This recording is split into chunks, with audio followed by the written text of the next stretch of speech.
सपा मुखिया व पूर्व मुख्यमंत्री अखिलेश यादव शनिवार को बिजनौर पहुंचे।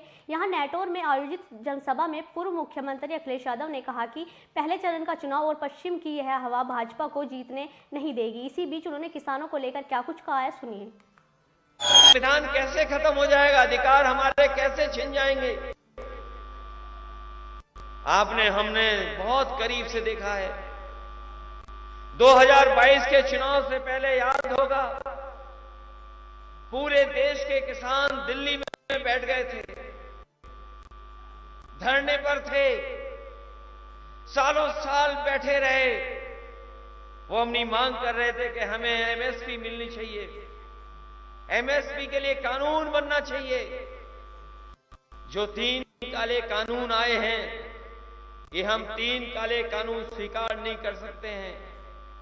आपने वो समय देखा जिस समय फोर्स को आगे कर करके सरकार ने अपनी पूरी ताकत लगा करके सड़कों पर कील लगवा दी, पक्की आरसीसी की बैरिकेडिंग करवा दी, दीवार बनवा दी आरसीसी की, और किसान को वो दिल्ली में अपनी बात कहने के लिए नहीं आने देना चाहते थे।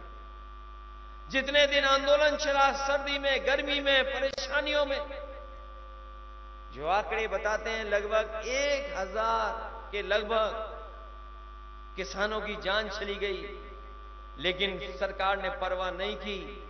लेकिन जैसे ही चुनाव आया, उन्हें पता लगा कि किसान उनके खिलाफ खड़ा है, पूरा पंजाब हरियाणा उनके खिलाफ खड़ा है, पूरे देश का किसान के खिलाफ खड़ा है।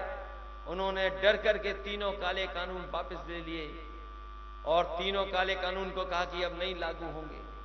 सोचिए कभी, ये लोग जो 400 पार का नारा दे रहे हैं, अगर 400 जीत गए तो बताओ काले कानून लागू होंगे कि नहीं होंगे? किसान भाइयों, ये बताओ आप।